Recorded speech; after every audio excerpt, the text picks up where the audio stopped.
No questions or changes? No. Okay. Move the department head report. Any department head? Joe? Good morning, everyone.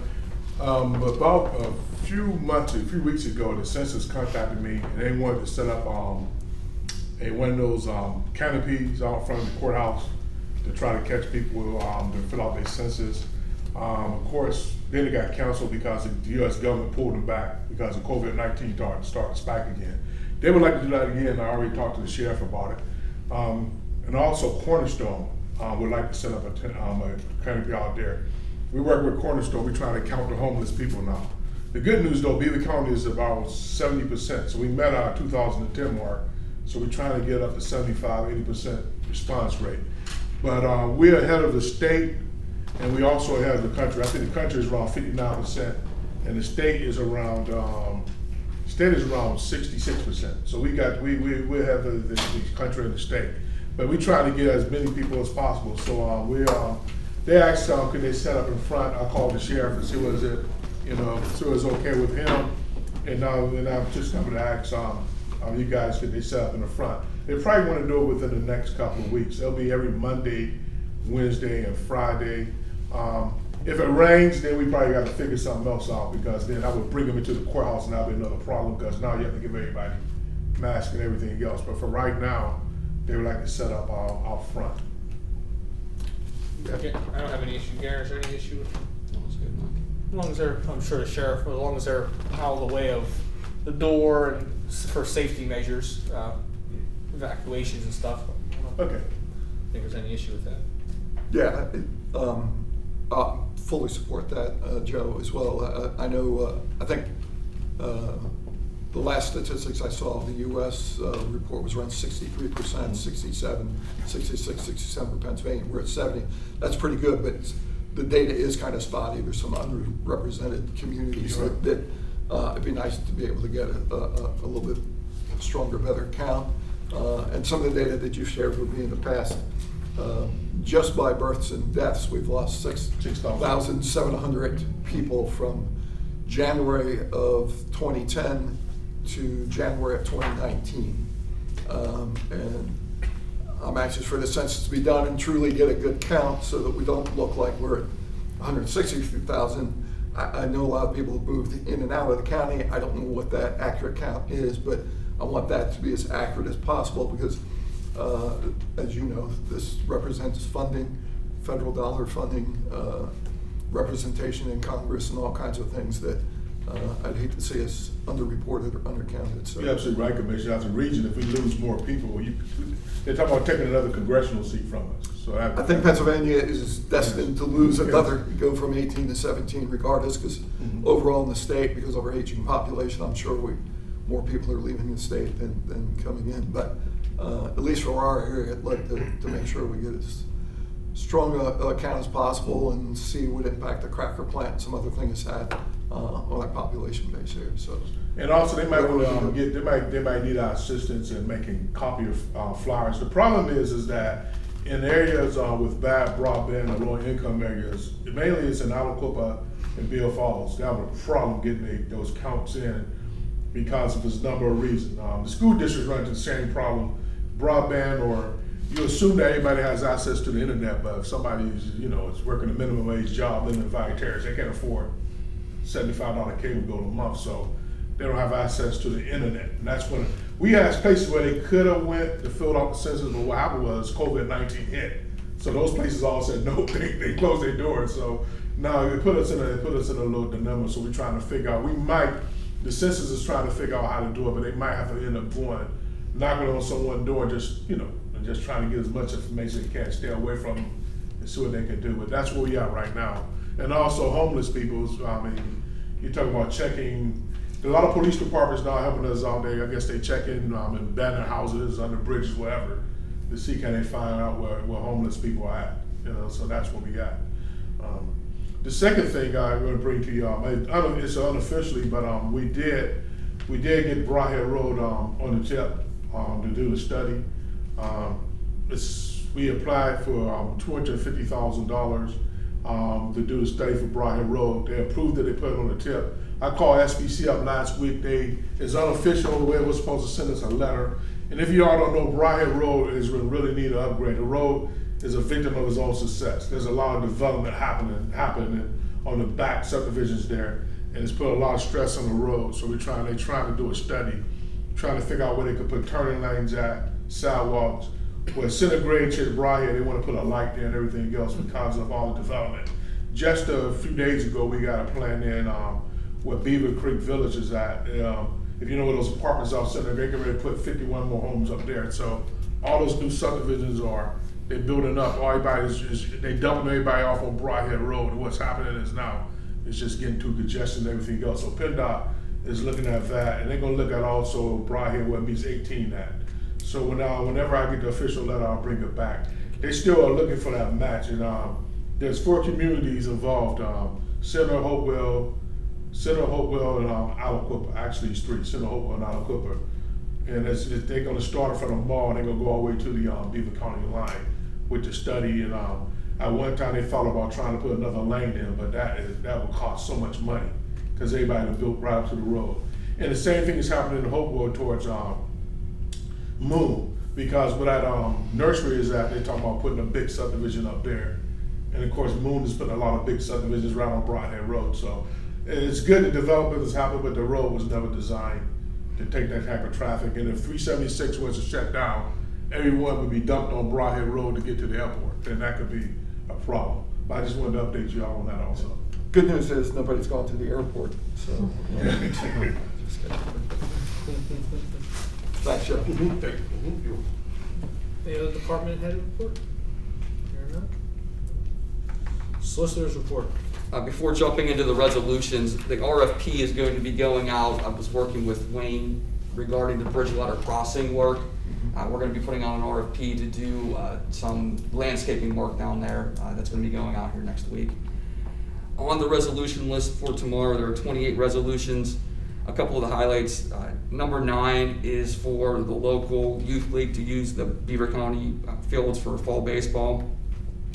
Number 10 is a 30-day notice to cancel the Carrier HVAC contract here at the courthouse. We've had problems with them since this contract has been implemented. The contract requires a 30-day notice. We've given that 30-day notice. So this is to cancel that contract with Carrier to do the HVAC. Once it's canceled, we're going to have to rebid that out for maintenance here of the HVAC within the courthouse. Number 11, the lawyer's abstract does all the title searches for the property that goes to the judicial sale. So properties that go to the judicial sale, there is a title search done to ensure that the properties have been divested of all their liens, taxes whenever they're put to the judicial sale. This is a contract that continues to allow this group to do those title searches. It's done at $300 a parcel. Those title searches can sometimes take 10 minutes, sometimes they can probably take 10 hours, depending on how difficult the title search is. But this is a contract with lawyers abstract to continue to do this on behalf of the county. Number 12 and 13 is for a long-term service agreement with Bright Rehabilitation Center through our behavioral health. 20, 21, and 22 is all deals with the next generation 911 system that the EMS is getting. Essentially, it's going to be an upgrade to the system that is being implemented throughout the region. 23 is the audit for phase 1 of the EIP grant. 24 and 25 are tax exonerations. 26 is just a correction to a previous CYS contract. It's changing the hourly rate from $75 an hour to $100 an hour. Number 27 is with the Election Bureau. This is for the printing of the mail-in ballots. And then number 28 is the collective bargaining agreement. This has already been approved by the commissioners. All of the changes were put into the written agreement. This is just the written agreement. Everything's been listed in it. And then we do need an executive session to discuss a real estate matter.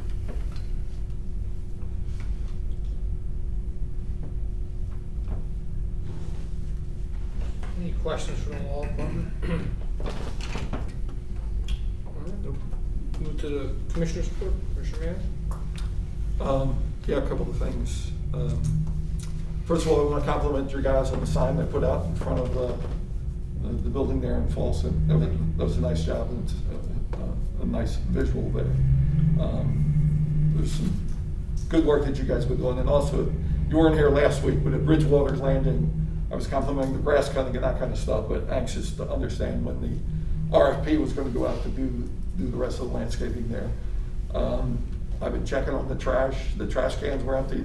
That didn't eliminate the trash from being scattered all over the parking lots, and everything else was there again. And I just wish people would be more diligent in throwing their trash in trash cans. It's such an eyesore. But I know you guys are doing the best you can with the mowing and stuff, so. If I may, and I don't mean to interrupt you, ahead. there was a thing hit social media this week about a trash can Brady's that Run. was at Brady's Run.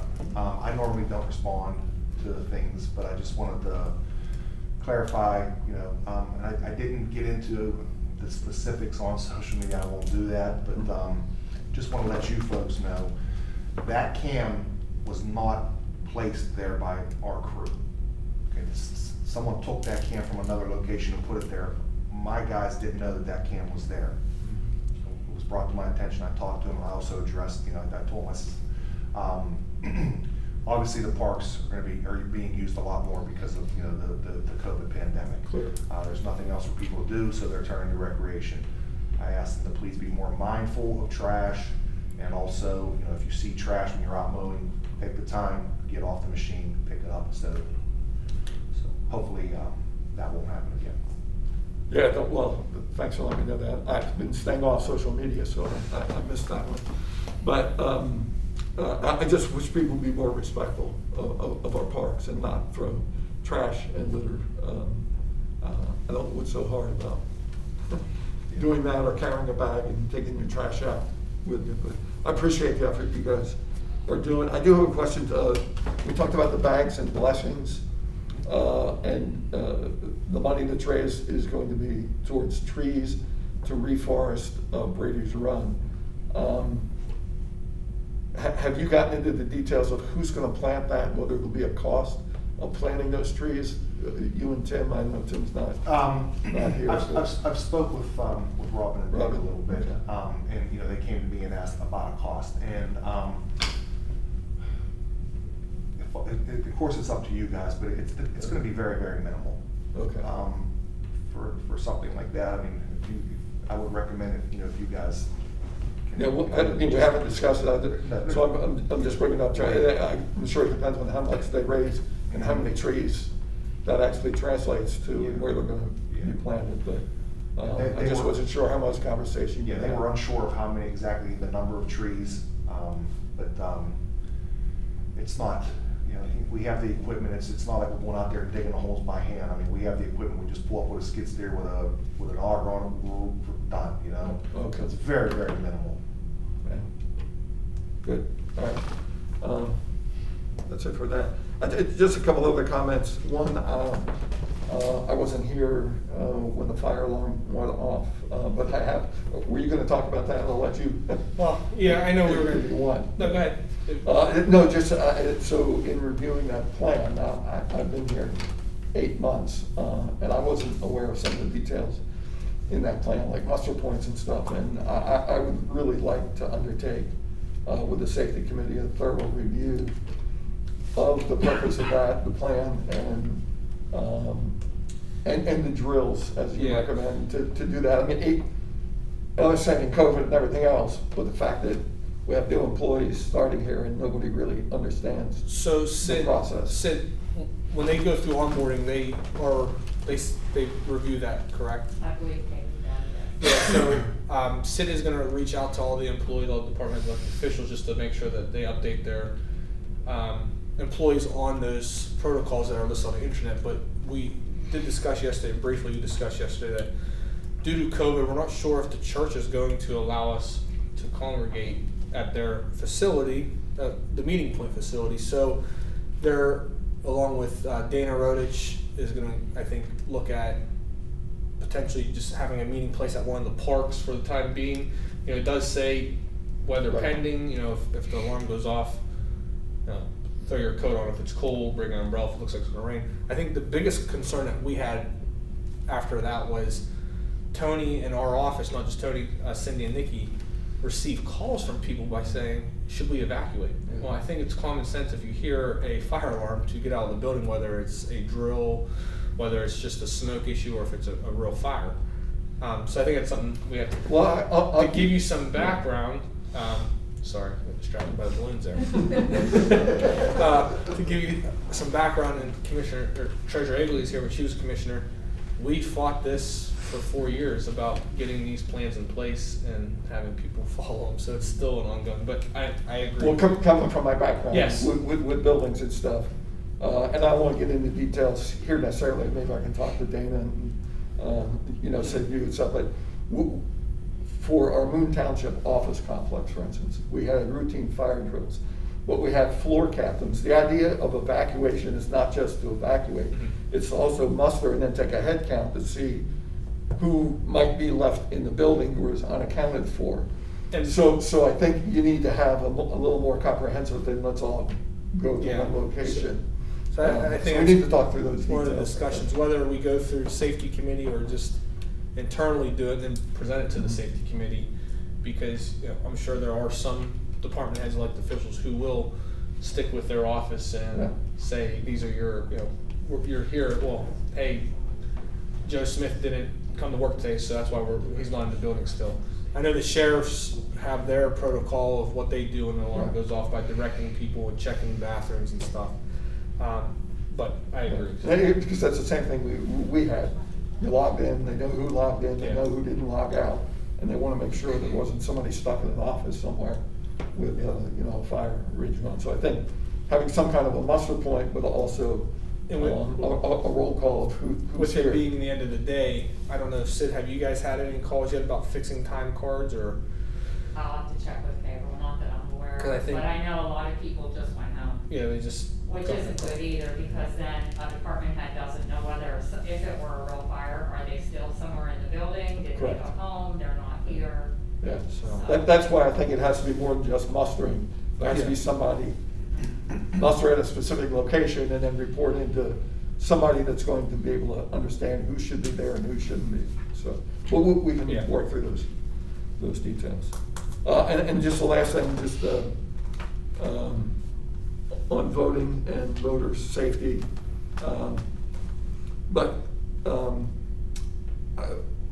People need to understand, vote by mail is available. The recommendations that I've seen now is if you are voting by mail, you should probably turn that around and get it back into the mail by no later than October 27th to ensure that it actually shows up by election day. We are going to have 129 of 129 polling places open, and those will be as safe as humanly possible. So if people want to vote in person, they can vote in person. If people want to vote by mail, they should feel they can vote by mail. I don't quite understand all the controversy back and forth on this and some of the vitriol we've seen about voting by mail versus voting in person. To me, it's irrational, but I don't understand it all. But again, I have great faith in Doreen, her staff, the folks that this is going to be safe and reliable voting.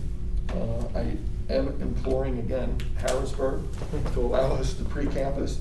If we have 40,000 mail-in ballots, takes a little bit of time to open up 40,000 ballots starting at 7 o'clock election day to start to scan those. So I hope we can get some help and relief there, because there are going to be a lot of those. But I really appreciate the work that Doreen and that group is doing, and the poll workers and the communities to be able to make sure that we've got all those polling places open. So just wanted to reinforce that.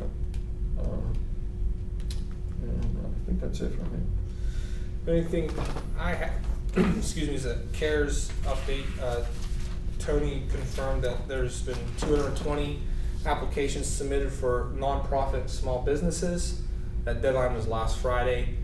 We have had 14 municipalities apply so far. The deadline is this Friday for the municipalities. Our office is gonna be sending an email out to remind them of the deadline. And Brian from ZNA, Zalowski Axelrod, has started to review the nonprofits and small business applications to present to the board and the law department, so that's all I have right now. I think he's gonna be on site tomorrow with Corey. With Corey, right. Okay. Yeah, we have some internal meetings still to review costs of the COVID. I know the courts haven't met yet, a few other offices, so they wanna get a clearer picture of that we should have a clear picture in the next week or so of internal costs, so we can start making that decision. Is there any other business? Audience participation. Is there a reason to reconvene from executive session? There's not.